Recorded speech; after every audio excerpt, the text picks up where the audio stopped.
Bonjour à tous.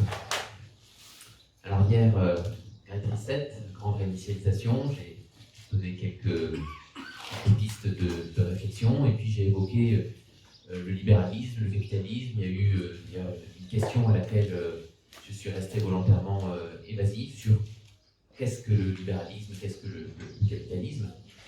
Et donc cette conférence, cette deuxième conférence, s'intitule « Pour un libéralisme souverain » ou « Pour un souverainisme libéral ». Je préfère quand même la formulation « Pour un libéralisme souverain ». Donc on va questionner et tenter de définir ce concept de libéralisme. Alors, mon précédent conférencier évoquait combien il y avait des sujets tabous finalement dans la recherche historique, celui de la capitainerie civile qui a été complètement passé sous silence.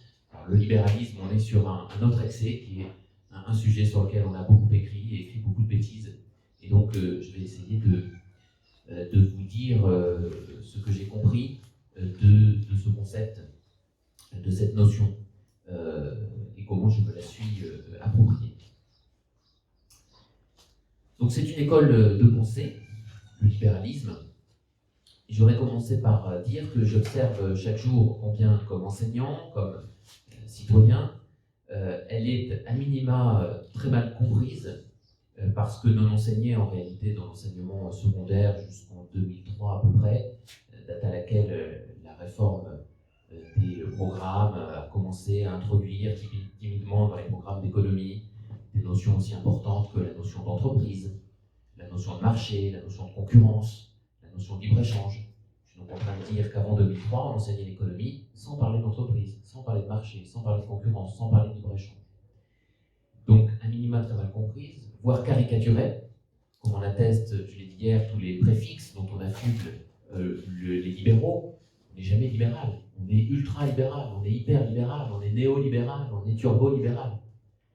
Et comme illustre la formule de Talleyrand, en étant excessif, en réalité on est insignifiant, et donc on trahit, on ne comprend pas le concept, et en réalité tout cela cache mal l'ignorance foncière de cette école de pensée qui est en réalité majeure, l'ignorance de ses principaux auteurs, de ses principaux concepts, de ses principales valeurs, qu'on réduit, mais aussi qu'on caricature le plus souvent, qu'on réduit au modèle de la concurrence pure et parfaite, dont vous avez probablement entendu parler, qu'on réduit parfois à la main invisible d'Adam Smith, et dont Adam Smith en réalité ne parle que très peu, et en plus pas tout à fait pour désigner ce qu'on croit que la main invisible du marché désigne. Donc on va se demander ce matin si le libéralisme est un gros mot. Si être libéral, c'est une ignominie. Donc dans une première partie, je reviendrai, j'essaierai d'éclairer un petit peu la définition du libéralisme, ce qu'est le libéralisme, et surtout, en creux, ce qu'il n'est pas. Puisqu'on verra qu'on dit souvent du libéralisme tout ce qu'on croit qu'il est, et je prendrai aussi... voilà, j'essaierai de raisonner en négatif en disant tout ce qu'il n'est pas. Et dans une deuxième partie, par rapport au titre de cette conférence, je tenterai d'explorer dans quelle mesure souverainisme et libéralisme s'opposent ou sont complémentaires l'un de l'autre, en évoquant trois grands domaines où est la réflexion, promouvoir un souverainisme libéral, ou un libéralisme souverainiste, ou un souverainisme d'économie de marché, ou un souverainisme en économie ouverte, qu'importe le nom qu'on lui donne, eh bien, peut apparaître comme une idée féconde. Alors, première partie, qu'est-ce que le libéralisme? Voilà un travail de définition des termes qui permettra aussi peut-être d'éclairer tous les moments où j'ai parlé un petit peu du libéralisme hier. Donc, comme les soldats de Napoléon, à qui l'empereur allait expliquer directement la stratégie de la bataille à venir, je crois que les Français ont soif de mieux comprendre l'économie. Il faut dire que ça n'est pas très difficile vu leur niveau moyen en la matière, notamment pour les raisons que j'évoquais tout à l'heure sur l'enseignement, et qu'explique à la fois la mainmise des marxistes sur la discipline, un petit peu moins présente depuis la réforme des programmes de Francis Meyer en 2003, donc mainmise des marxistes sur les disciplines d'une part, que je ferai remonter au début du XXe siècle, et puis le double mouvement d'américanisation et de mathématisation de la science économique après-guerre, avec par exemple autour de structures comme la Rand Corporation, qui là, il faut bien l'avouer, cette américanisation et cette mathématisation qui n'a rendu la discipline ni très attrayante, ni très digeste. Si par exemple vous essayez, comme je l'ai fait, d'aller suivre un cours d'économie au Collège de France, eh bien, révisez bien votre algèbre, et il faut que vous ayez un niveau en mathématiques très très poussé, sinon vous ne comprendrez rien, ce qui me paraît être fortement problématique. L'école de pensée, une grande partie de l'école de pensée libérale qu'on appelle l'économie autrichienne, dont un des fers de lance est par exemple le prix Nobel 1974, Friedrich von Hayek, était totalement allergique aux mathématiques. Alors il n'était pas mauvais en mathématiques, mais il estimait qu'il n'avait pas besoin de mathématiques et de mathématiser la science économique pour faire de l'économie. D'ailleurs, un des penseurs de l'école autrichienne d'économie, Ludwig von Mises, son livre principal s'appelle L'action humaine. Il démontre bien que l'économie, c'est d'abord une observation de l'homme, de son comportement. Et de la même façon, on rend des anecdotes. Je me rappelle un micro-trottoir aux USA, qui date un petit peu maintenant, où le bon sens économique des Américains, des républicains de préférence, m'avait frappé par rapport au réflexe interventionniste des Français, où quand on fait un micro-trottoir, on a en général cette tendance spontanée à se retourner vers l'État. Ce qu'on ne voit pas aux États-Unis, ce qu'on ne voit pas trop en Italie non plus, où on sait que de toute façon l'État est important. Alors définissons un petit peu le libéralisme. Je l'ai un peu dit hier, mais au risque de ne pas être totalement ni clair ni très compris. C'est une philosophie du droit. Voilà ce qu'est le libéralisme. Et ça, Hayek, que je viens d'évoquer, le dit très bien dans le tome premier d'un ouvrage au titre très évocateur, Programme, droit, législation et liberté. Avant de détailler ce que je mets derrière cette philosophie du droit, ça a deux conséquences immédiates de dire que le libéralisme est une philosophie du droit. Première conséquence, si c'est une philosophie du droit, ça n'est pas en soi une doctrine politique.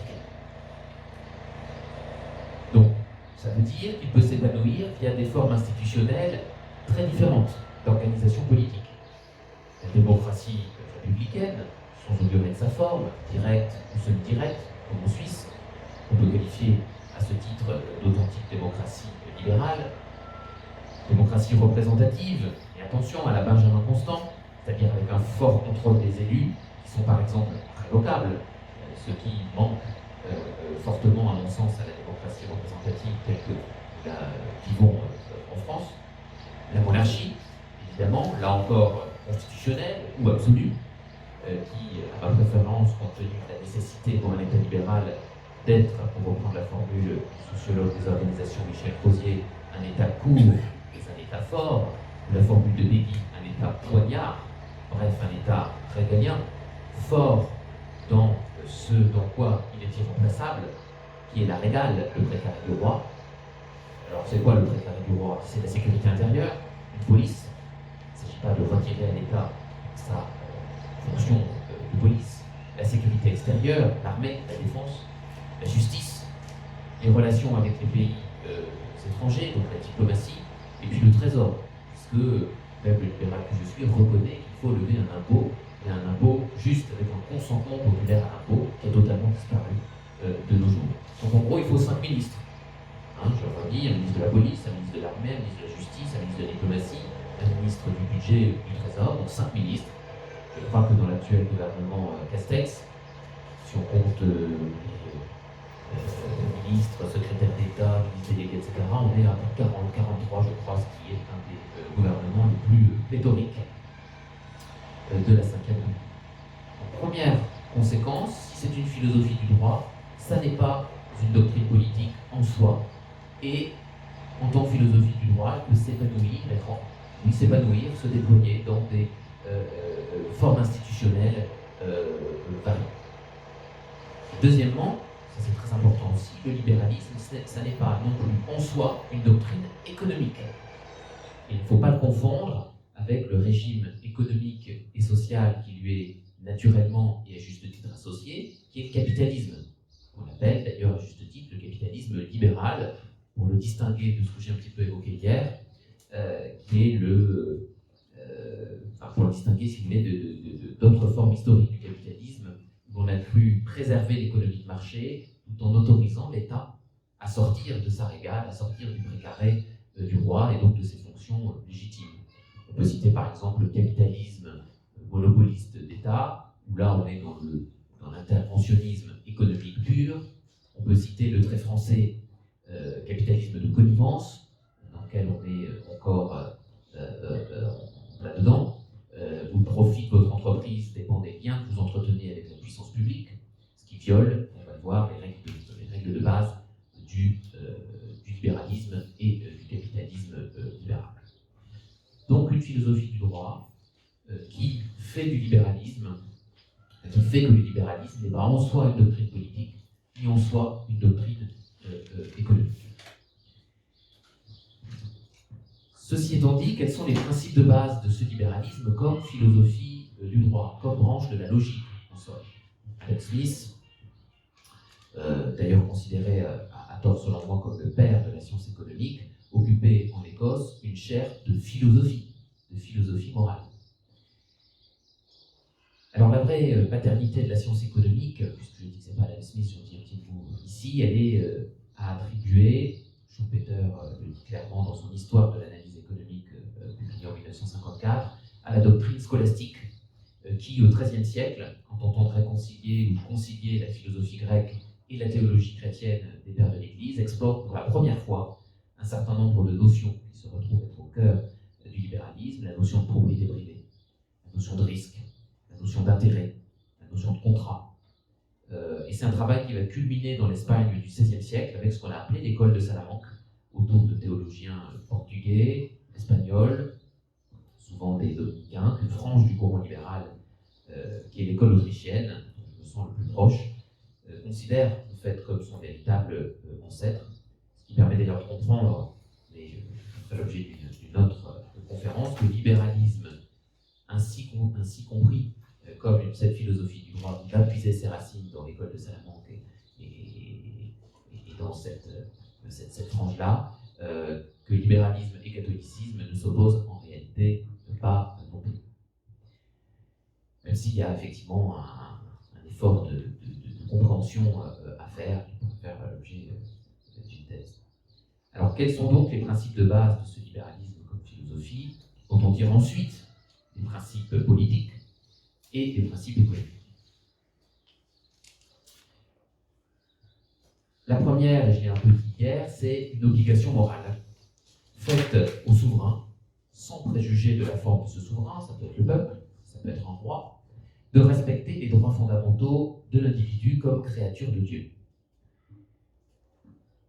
Droits fondamentaux issus des chartes médiévales, issus de la philosophie de saint Thomas d'Aquin, on va ensuite aller puiser dans différentes sources. Ça a une conséquence immédiate.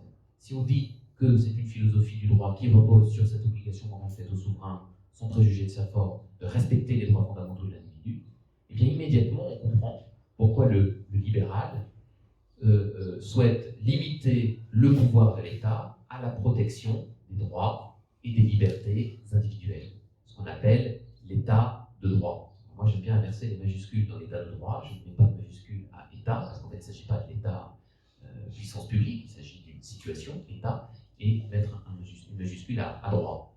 Finalement, c'est Hayek n'utilise pas tellement l'expression état de droit, il dit à l'anglo-saxonne un rule of law, le règle de la loi.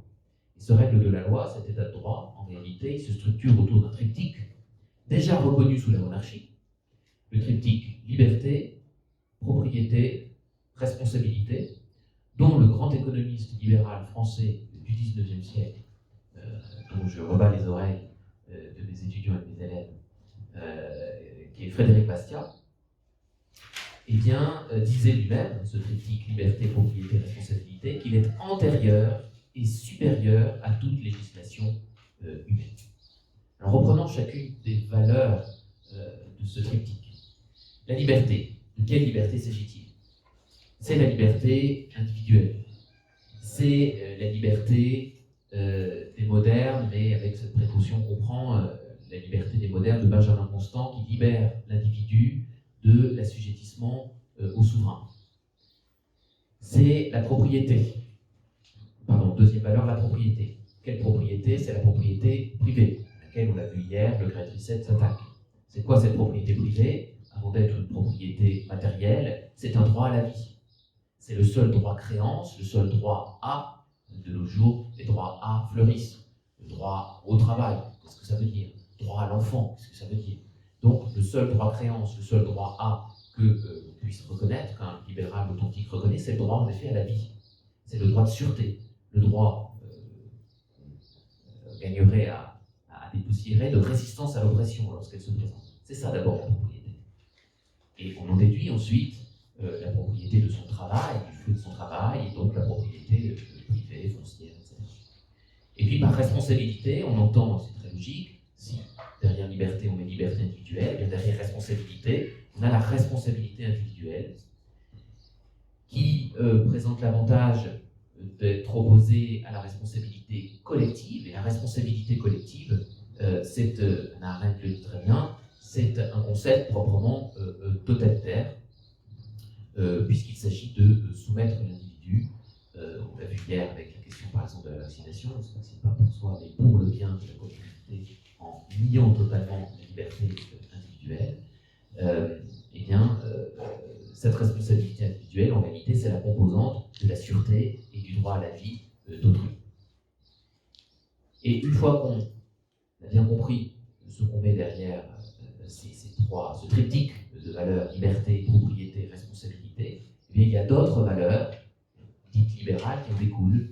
L'égalité, précisons là aussi, pas l'égalité réelle communiste, qui en plus c'est fausse, je l'ai dit hier, mais l'égalité en droit, la créativité individuelle, l'indépendance personnelle, l'éthique de non-agression, au nom de laquelle aucune fin collective ne justifie de recourir à des moyens qui bafoueraient des options individuelles, et on est en plein dans ce débat. Donc pour en finir avec ce premier travail de définition du libéralisme, il n'y a pas une unique école du libéralisme, bien sûr. Il n'y a pas d'autorité particulière ni de fondateur. On peut rechercher des filiations, des héritages. Il paraît faux de s'arrêter au XVIIIe siècle et de faire commencer la science économique ou le libéralisme avec Adam Smith. Et d'ailleurs, Hayek dit quelque chose de très juste, petite citation. Il nous dit, je crois que c'est dans le tome 1 de l'ouvrage que j'ai cité, ouvrez les guillemets, il n'y a rien dans les principes du libéralisme qui permettent d'en faire un dogme immuable. Il n'y a pas de règle stable, fixée une fois pour toutes. Il y a un principe fondamental, à savoir que dans la conduite de nos affaires, nous devons faire le plus grand usage possible des forces sociales spontanées, l'individu, ajoute-t-il, mais on peut évidemment ensuite rayonner dans un principe de subsidiarité, l'individu, puis différentes collectivités qui s'agrégeraient autour de lui, et recourir le moins possible à la coercition, sous-entendu de l'État. Fin de citation. Et c'est ce que nous dit également Jacques de Gonin. Il dit du libéralisme que c'est une morale individuelle, ensuite une philosophie de la vie en société dérivée de cette morale, et enfin seulement une doctrine économique qui se déduit logiquement de cette morale et de cette philosophie. Vous voyez que dire du libéralisme ou faire du libéralisme une théorie en soi politique ou en soi économique ou les deux, c'est un raccourci. Vous voyez qu'on arrive par un raisonnement qui part de la philosophie du droit et de cette obligation morale, j'insiste là-dessus un peu lourdement, faite au souverain de respecter les droits fondamentaux de l'individu comme créature de Dieu, le principe premier. Ça nous permet au passage de comprendre que le positionnement gauche-droite des libéraux n'a pas beaucoup de sens, qu'il est totalement conjoncturel, il est plutôt, alors on cherche un peu désespérément les libéraux en France, mais enfin ils sont plutôt à droite aujourd'hui, mais par exemple Frédéric Bastiat au XIXe siècle siégeait à gauche à l'Assemblée. Vous voyez que être de gauche ou de droite pour un libéral n'a pas beaucoup de sens. Au-delà du fait que le clivage gauche-droite ne paraît plus très pertinent par exemple. Donc voilà pour ce travail de définition du libéralisme comme philosophie du droit, dont on peut, enfin compatible si vous voulez avec une diversité de formes d'organisation politique assez grande, si ma préférence va, pour les raisons que j'ai évoquées, à la monarchie, et avec un système économique, le capitalisme libéral, pour dire un mot, qui lui est associé. Alors maintenant, est-ce que le libéralisme et le souverainisme sont des ennemis ou sont des ennemis? Est-ce qu'il y a de la complémentarité? Est-ce que l'opposition spontanée qui nous vient à l'esprit lorsqu'on présente ces deux concepts, est-ce qu'elle est fondée? Est-ce qu'on peut la dépasser, etc. C'est ce que je vais maintenant essayer de traiter. Donc la question se pose assez spontanément parce qu'on oppose le patriotisme, l'attachement charnel à la France et à son histoire, au libéralisme, mal défini comme un système économique, et qu'on tient donc à ce titre pour responsable, au mépris de la définition que je viens d'en donner, responsable de quoi? De la mondialisation, de la paupérisation, de la destruction des classes moyennes que j'évoquais hier, alors que c'est une des obsessions du Great Reset qui est tout sauf libérale, de l'omniprésence des intérêts financiers et même d'une forme d'amnésie culturelle. On accuse le libéralisme de tous ces maux, et effectivement, si cela était vrai, eh bien on comprendrait aisément qu'on l'oppose au patriotisme, à l'enracinement, si cher à cette université de Sophiapolis, à l'attachement charnel à la France et à son histoire. Alors ce qui est vrai, c'est que d'un côté, le libéralisme, dont son application économique, nécessite l'économie de marché. Je ne vais pas aujourd'hui vous raconter autre chose, ce serait faux.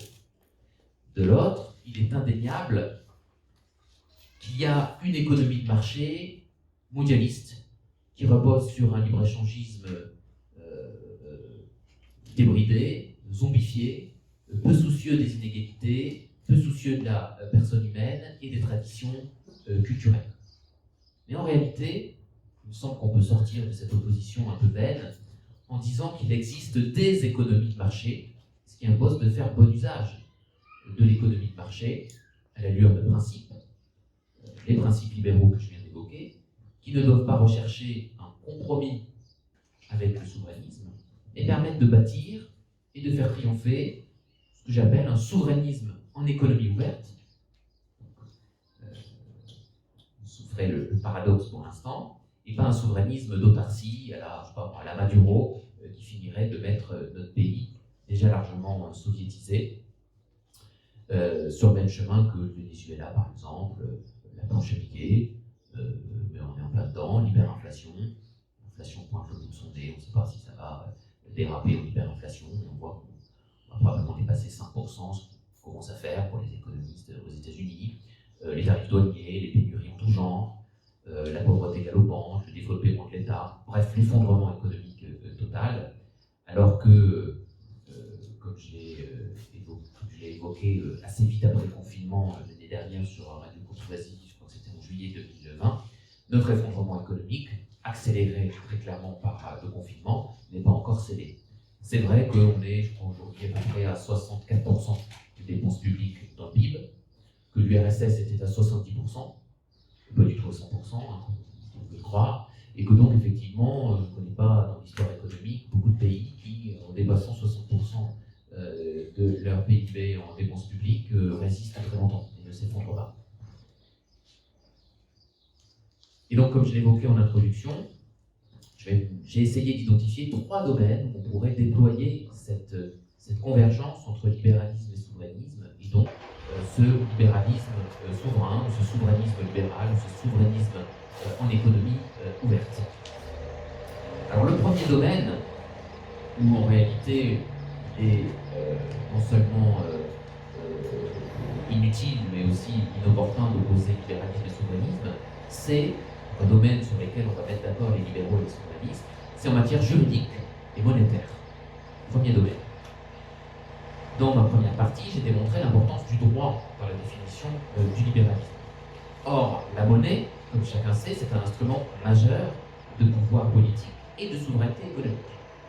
Que les rois de France y aient inscrit leur profil et lui aient parfois donné leur prénom, le Louis d'Or par exemple, illustre parfaitement. À cet égard, dès le début des années 90, sans leur oublier, mais de très nombreux libéraux, les plus conséquents, à mon sens, ont rejeté le traité de Maastricht. Et on parlait d'aberration concernant le concept de future monnaie commune. Alors c'est vrai qu'il y a des libéraux qui ont défendu ce projet. Quand j'étais trop jeune pour prendre position, c'est pas ce que j'aurais fait.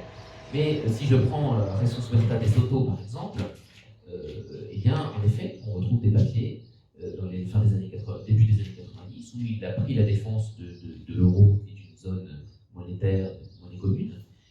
Et quand on lit ses arguments, c'est pas inintéressant. On voit pourquoi il s'est trompé. Il estimait que l'euro pouvait fonctionner, allait fonctionner comme un étalon or de procuration qui allait contraindre les États à de la rigueur budgétaire.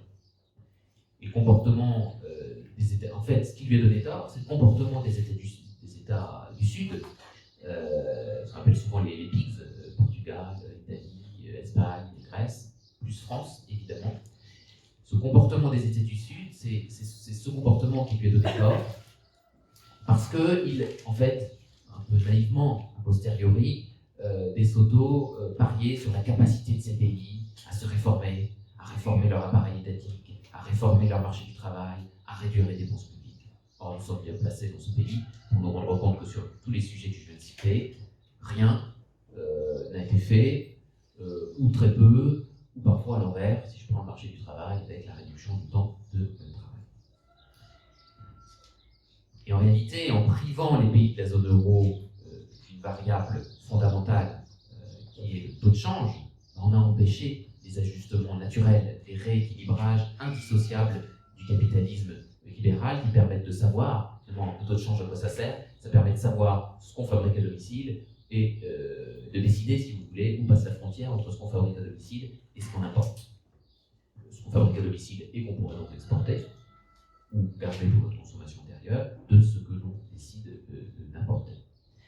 Donc en fait, ça empêche, évidemment, depuis le début des années 2000 pour la France et pour tous les pays que j'ai cités, eh bien, de pratiquer des dévaluations compétitives, et ce qui, évidemment, a pénalisé l'épargnant allemand, pour qui l'euro était trop faible. De toute façon, on a calqué l'euro sur le Deutschmark. Pénalisé également l'entrepreneur italien, et français et espagnol, mais surtout italien. On voit un dépérissement de l'industrie italienne depuis 2000, avec quelques courbes que je vous épargne extrêmement marquées. Italien pour qui l'euro était trop fort. J'aime bien l'image de la paire de chaussures, par exemple avec pointure de 42, et on essaie de faire rentrer tous les Européens dans la même pointure. Évidemment, pour des Allemands qui font 45 ou 50, c'est trop petit. Et puis pour les Espagnols au petit pied, c'est trop grand.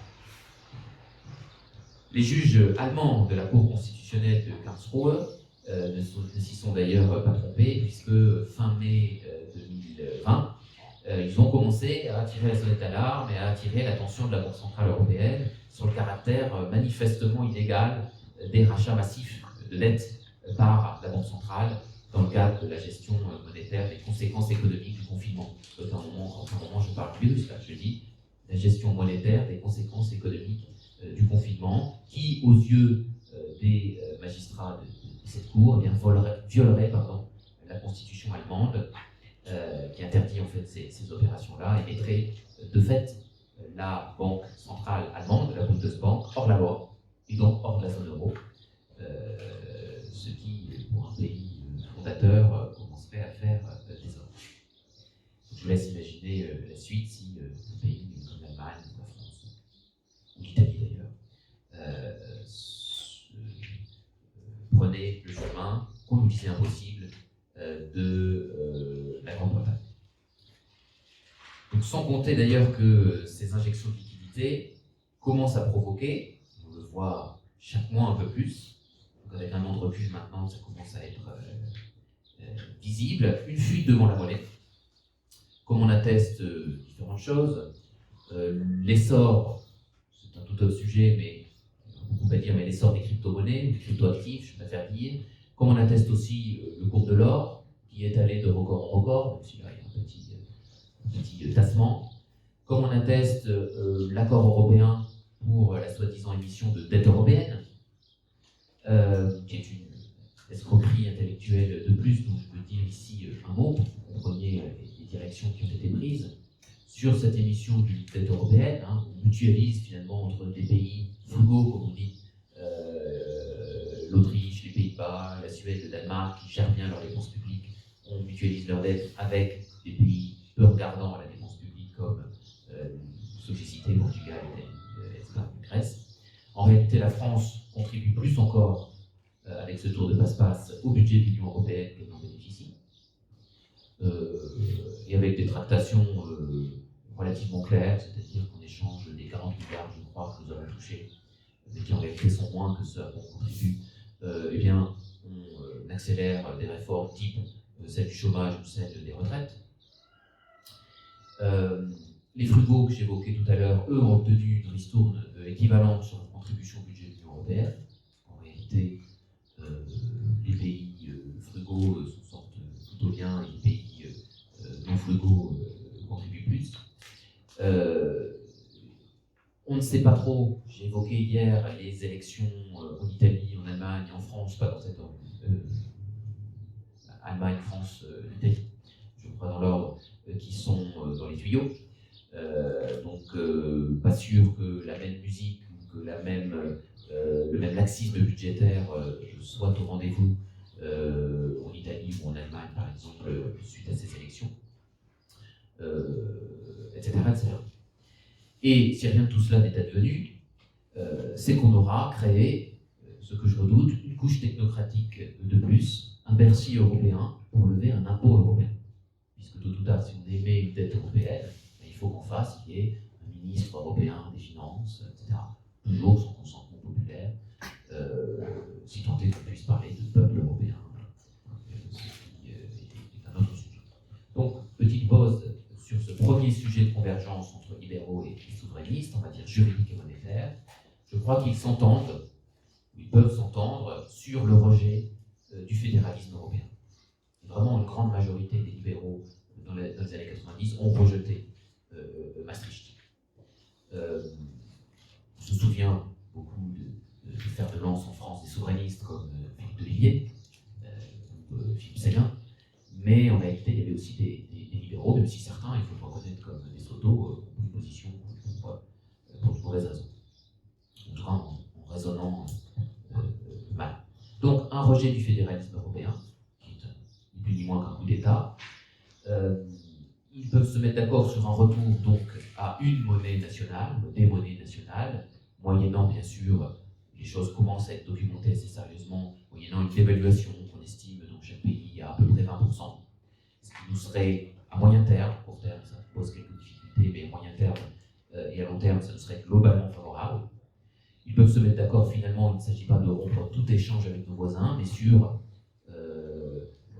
les degrés, si vous voulez, d'intégration régionale, il faut redescendre. On n'a pas besoin d'une union politique, on n'a pas besoin d'une union économique et monétaire, on n'a pas besoin d'un marché commun, on a besoin des deux premiers stades, une zone de libre-échange, éventuellement une union douanière, et ça suffirait amplement, et ça permettrait, en gardant des monnaies nationales, en retrouvant des monnaies nationales, d'avoir finalement de retrouver ce taux de change indispensable. C'est ni plus ni moins, si on n'arrive pas. Ce qu'il faut comprendre, c'est que l'Union européenne, c'est une exception.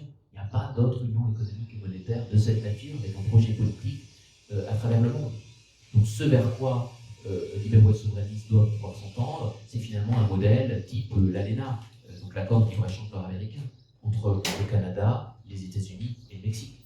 C'est une zone de libre-échange douanière de ce type-là. Et ça suffit amplement. Ils n'ont pas la même monnaie, donc ça nous permettrait, deuxième domaine dans lequel libéraux et souverainistes peuvent s'entendre, ça nous permettrait de relancer la compétitivité de ces pays-là, et en particulier pour ce qui nous intéresse, la compétitivité de notre pays, la compétitivité française, si mise à mal par un taux de change unifié entre des pays aussi différents que la France et l'Allemagne, que l'Italie et l'Autriche, etc. Donc deuxième sujet sur lequel libéraux et souverainistes doivent pouvoir se mettre d'accord, c'est la concurrence, en matière de concurrence. Il y a des concurrences. Il y a un petit que sais-je très très bien fait, si vous voulez comprendre vraiment ce concept de concurrence, qui s'appelle la concurrence, tout simplement, de Pascal Samar. Alors de quoi parle-t-on? On va faire un cours sur la concurrence, mais globalement, si vous avez quelques souvenirs, il y a la concurrence prix et hors prix. Il y a la concurrence sur les prix, qu'on appelle la compétitivité coût, qui a tendance à se faire au détriment de la qualité. Et puis il y a la concurrence sur la qualité, hors prix ou hors coût, qui a tendance à se faire au détriment du prix de vente. Et la clé de compréhension et de rapprochement des tenants qu'on oppose de façon trop simpliste du protectionnisme et du libre-échange réside, vous avez un économiste comme Marc Rameau qui l'explique très bien, ça réside dans le concept fondamental de différenciation. qui a été exploré très tôt, hein, au XVIIIe siècle, David Ricardo, n'utilise pas le terme de différenciation, mais il dit la théorie des avantages comparatifs.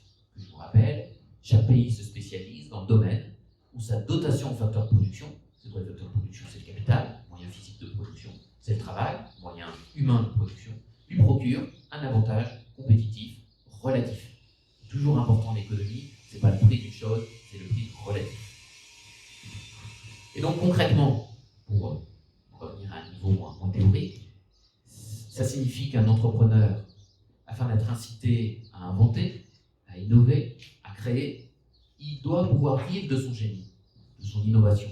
Il doit être assuré temporairement de ce que Joseph Schumpeter, à nouveau, appelle une quasi-rente, protégeant temporairement, j'insiste sur ces mots, et les protectionnistes souvent parlent insistent sur cet adverbe, temporairement, l'information et le savoir-faire propre à l'innovateur. Vous voyez, ici je ne parle que du capital humain, je parle du savoir, du savoir-faire, de l'information.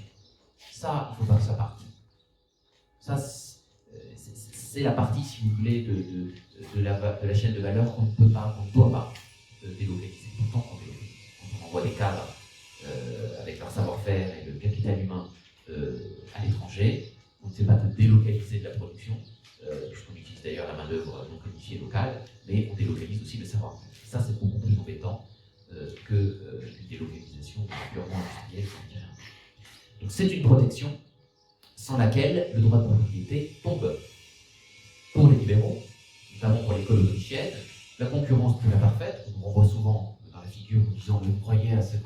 Ça, on y croit, c'est un modèle, et comme tous les modèles, il nous sert à réfléchir.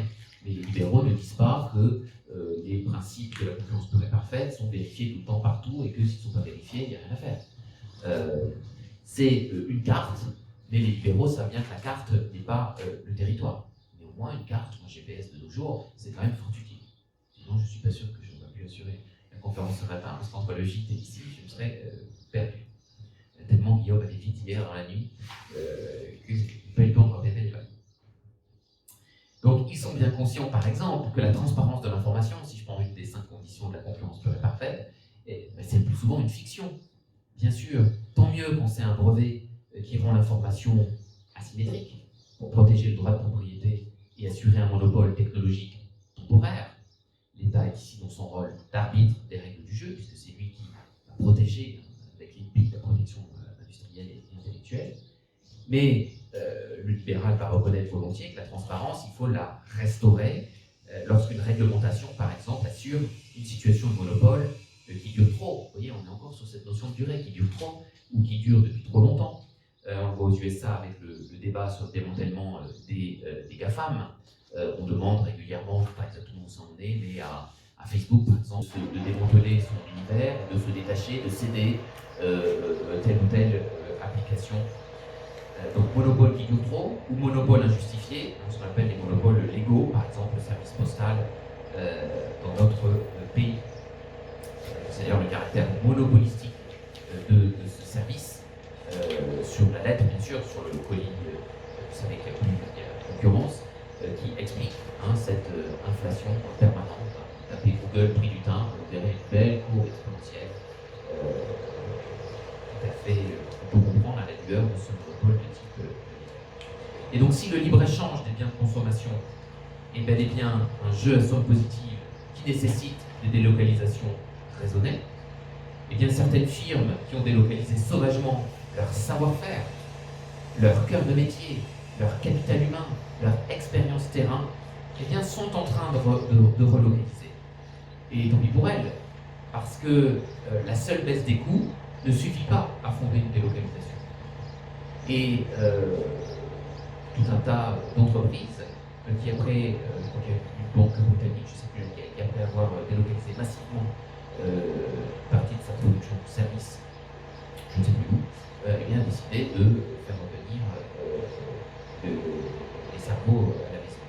Il faut pouvoir simultanément améliorer le procédé industriel en parallèle, si vous voulez, de cette non-délocalisation, de ce maintien sur le territoire, des savoir-faire, de l'expérience terrain, du capital.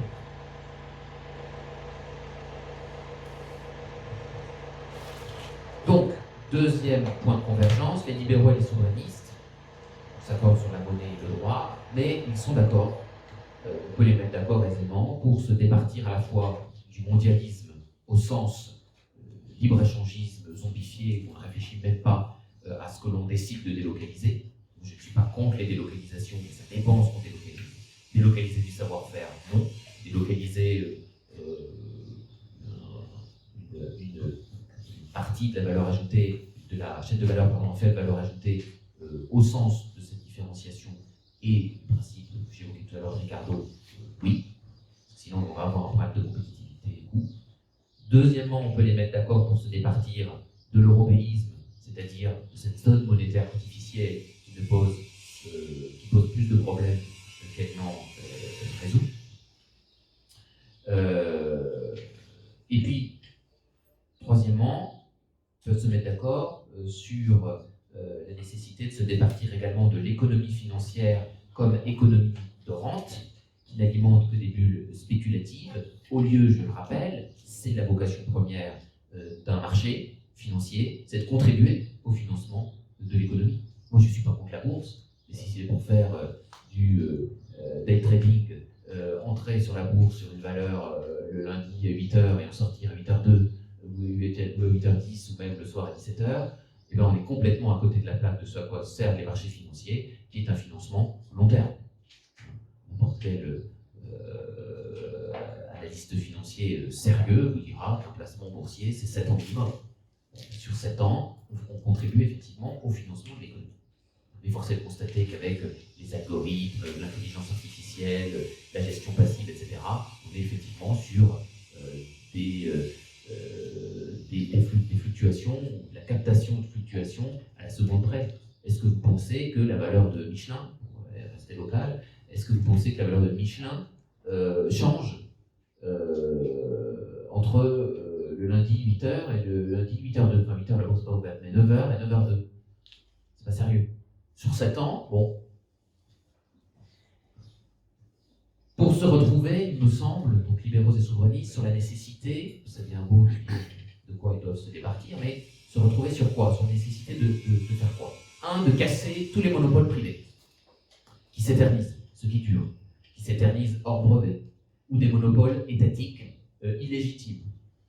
Il faut bien reconnaître qu'il y ait quelques monopoles régulés, comme on dit, légitimes, notamment quand il y a des infrastructures très importantes à mettre en place et qu'aucune entreprise privée ne pourrait y retrouver ses petits. Qui, dans les deux cas, monopole privé ou monopole étatique illégitime, eh bien, trahissent un abus de position dominante, ou bien la combinaison des deux, c'est le pire, monopole privé plus monopole étatique illégitime, ça c'est le cœur du capitalisme de connivence que j'ai évoqué hier, hein, avec les liaisons dangereuses entre Google et le Pentagone aux États-Unis, entre Moderna et la DARPA, voilà, on va multiplier comme ça les exemples. Donc, je rappelle, un capitalisme de connivence, c'est lorsqu'une firme ne réussit pas assez, et donc elle décide d'acheter la protection du pouvoir politique. Alors, quand j'ai essayé de réfléchir sur comment on peut envisager de remédier au capitalisme de connivence, qui est vraiment un des mots français, on parlait hier des médias aussi, ça en fait partie, peut-être, hein, je n'ai pas l'intention d'avoir complètement épuisé les solutions, mais le recours à des élections fréquentes, à la fois au sein de ces entreprises, pour révoquer des patrons corrupteurs, par exemple, au sein des conseils d'administration, des liaisons dangereuses permanentes entre des conseils d'administration divers et variés, de révoquer aussi des fonctionnaires, de révoquer ce qu'on appelle le mandat impératif des politiciens, comme en Suisse, et peut-être, finalement, davantage de démocratie directe, si on veut rester démocrate, eh bien, peut être éventuellement une piste. Notamment dans les cercles privés, comme les entreprises. Deuxièmement, nécessité pour libéraux et souverainistes de se retrouver sur la nécessité d'assurer le libre-échange des marchandises. Bastien nous a avertis, j'aime bien cette citation, si les marchandises ne traversent plus les frontières, il ne s'agit pas de les fermer, les soldats le feront. Donc, assurer le libre-échange des marchandises selon le principe de différenciation que j'évoquais, qui est en plus favorable au pouvoir d'achat des consommateurs, donc la concurrence publique. Moi, je veux bien que dès demain, on se mette tous ici à n'acheter que du français. On va être tous d'accord ici pour dire moi le premier, mais dès demain, notre pouvoir d'achat ne va pas nous permettre cela. Donc, il faut réfléchir à ce qui est éventuellement relocalisable en France compte tenu des savoir-faire et des filières d'excellence dans lesquelles nous pouvons faire valoir notre supériorité en termes de qualité et ou de coût, probablement plus de qualité, et arrêter de dire qu'on va tout relocaliser. Se mettre d'accord ensuite, libéraux et souverainistes, sur la nécessité de protéger, selon ce même principe de différenciation, et je viens de le dire, tout le savoir à haute valeur ajoutée, tous les savoir-faire non délocalisables, qui finissent par dépérir si on ne s'en préoccupe pas, du fait même qu'on ne peut pas les délocaliser, ou qu'on aura cessé de les délocaliser. Tous les services portés par une tradition locale que détiennent les firmes françaises. En effet, nous avons des domaines dans lesquels nous sommes, à proprement parler, géniaux. Les filières d'expertise, les filières d'excellence, que l'Union européenne ne défend absolument pas. Elle roule des mécaniques sur les pôles de compétitivité, les districts en Italie, des trucs comme ça, mais en réalité, nos filières d'expertise et nos filières d'excellence ne sont absolument pas défendues par l'Union européenne. J'ai compris qu'elle poursuit d'autres enjeux régionaux socialistes, face aux géants américains, il faut être lucide, aux géants américains, aux géants chinois. Ce serait d'ailleurs une protection qui serait favorable aux entrepreneurs, favorable à la répartition de la valeur ajoutée, et qui se ferait d'ailleurs en faveur des salariés, et en faveur aussi de la rentabilité du capital, puisque là aussi, je ne vais pas vous raconter que si le capital n'est pas rentable, on va arriver à relocaliser. Par contre, il puisse y avoir une réflexion sur la répartition de la valeur ajoutée, en limitant d'ailleurs la part que prend l'État, puisque vous savez qu'il y a au moins 3 bénéficiaires de la valeur ajoutée, les salariés, les propriétaires du capital et l'État. On sait qu'on est un des champions du monde des prélèvements obligatoires. Se mettre d'accord ensuite sur la nécessité de défendre, on va lui taper dessus, même si elle a fait son retour dans les programmes d'économie, sur la figure centrale de l'entrepreneur. C'est quoi un entrepreneur? C'est pas un affreux soupe de donnant, c'est un homme de vision, c'est un fou, c'est un homme d'indépendance, d'identité, de cœur de métier, de terrain, ancré dans une tradition, ancré dans une généalogie. Et ça, ce sont des valeurs de long terme, qui sont chères tant aux libéraux authentiques qu'aux souverainistes. Les vrais grands entrepreneurs ne sont pas des apatrides, ne sont pas les anywhere que j'évoquais hier. Ce sont des innovateurs à l'univers intérieur riche, qui ne sont pas guidés exclusivement par le profit, car d'ailleurs, s'ils ne sont guidés que par ça, bien souvent ils échouent, mais qui sont le plus souvent ancrés dans un génie national, voire local. Et enfin, il s'agit pour eux, libéraux et souverainistes, de défendre plutôt le petit indépendant si attaqué par le Great Reset, qui est moins enclin, ce petit indépendant, à l'inflation bureaucratique, à laquelle il ne comprend pas grand-chose. L'inflation bureaucratique, c'est la loi de Parkinson, ça permet de donner du pouvoir à des gens qui, sans ça, ne feraient rien d'autre de leur existence. Donc, plutôt défendre le petit indépendant que la grande entreprise. Parce que la grande entreprise, un auteur comme Galbraith qui le dit très bien, la grande entreprise, elle finit par occuper une position dominante, et donc monopolistique. Et ça, c'est tout contraire au principe de concurrence libérale. Donc vraiment, si je devais résumer, il me reste un troisième point de convergence entre libéraux et souverainistes, si je devais résumer vraiment, plus en anglais, ce qu'est libéralisme, c'est small is beautiful. C'est pas big is beautiful. Vous avez compris qu'avec le Great Reset, c'est big is beautiful. Tout ce qui est petit, ça encombre. Le petit indépendant, le petit libraire, le petit tout ça, on peut détruire. D'ailleurs, donc, big pharma, big tech, big, bon. Donc, small is beautiful.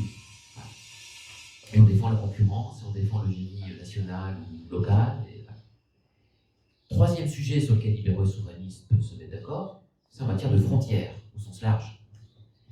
Il y a un troisième champ de fécondité, celui des frontières. Dans la crise sanitaire, a bien rappelé l'importance. On a été incapable de fermer les frontières nationales, mais on a chacun retrouvé les frontières de nos familles et de nos maisons. Et l'exercice du régalien, ça suppose la maîtrise d'un territoire.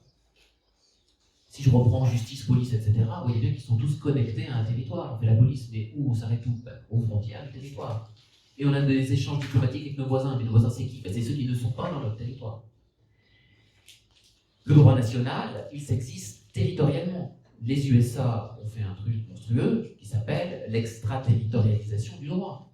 C'est-à-dire qu'une transaction qui se fait en dollars entre deux pays qui n'ont rien à voir avec les États-Unis, entre n'importe quoi, le Soudan et l'Iran, si elle a lieu en dollars, pétrole par exemple, si elle a lieu en dollars, les États-Unis sont au courant. Ils sanctionnent. Ça, c'est une monstruosité juridique. Le droit national s'exerce territorialement. Les frontières, ce sont des frontières que franchissent sans droit de douane, à mon sens, un certain nombre de biens, mais pas le capital immatériel ou le capital incorporé, qui lui doit être frappé de droit de douane pour précisément, si je puis dire, puisqu'il ne transite pas, mais qui en tout cas doit être protégé nationalement, frontières à l'intérieur desquelles circulerait à nouveau une monnaie nationale. Pourquoi pas, à la IEC, là aussi, une concurrence des monnaies à l'intérieur d'un même pays, puis la meilleure s'imposera.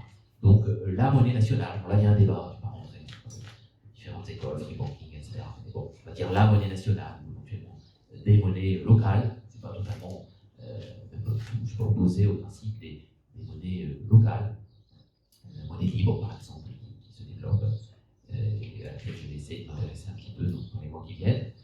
Frontières à l'intérieur desquelles s'exerceraient à nouveau les 5 fonctions régaliennes majeures que j'ai citées, dont il faut dégraisser le sommet de la pyramide, le Deep State, qui se sont vite réfugiés dans leur maison de l'île de Ré pendant le confinement, tandis que restaient sur le terrain des individus en sous-effectif et sur lesquels on tape de nos jours, des policiers, des gendarmes, des magistrats, des enseignants, bien que l'enseignement ne soit pas, à mon sens, une fonction régalienne, la santé non plus.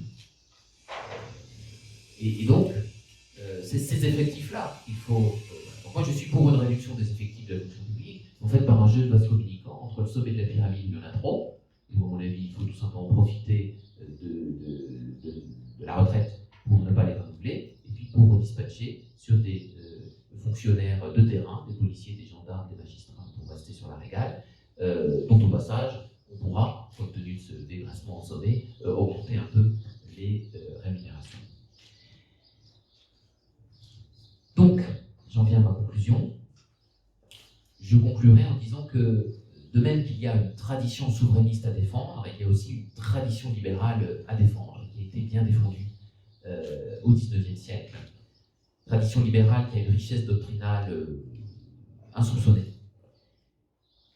Quand je dis tradition, si on peut encore préciser les termes, moi j'aime bien la définition qu'on donne Gustave Mahler, le compositeur. Il nous dit de la tradition que ce ne sont pas les cendres à vénérer, mais les flammes à nourrir. Et donc j'ai tenté de montrer, peut-être un peu lentement, mais que loin de s'opposer, ces deux traditions libérales et souverainistes, en réalité, ne sont pas identiques, mais elles se fécondent. Et c'est en cela que je revendique une étiquette de libéral conservateur. Alors j'aimerais bien pouvoir me passer de l'étiquette de conservateur, parce que moi je sais ce que je mets derrière libéral, mais pour me départir de gens qui ne sont pas des libéraux, qui sont des libertaires, qui sont des libertariens, qui sont des progressistes, eh bien je suis obligé de mettre libéral conservateur pour savoir un petit peu d'où on parle, pour Dieu. Donc, or l'histoire nous a montré, nous a donné une leçon. Pour vaincre les barbares et maîtriser à nouveau son destin, et nous en sommes là à bien des égards, il a fallu Léonidas et Thémistocle, il a fallu Sparte et Athènes, il a fallu le courage, la résistance et la dureté d'une part, la fluidité, la ruse et l'intelligence d'autre part. Donc je crois que pour nous réapproprier notre destin, nous avons besoin et du souverainisme et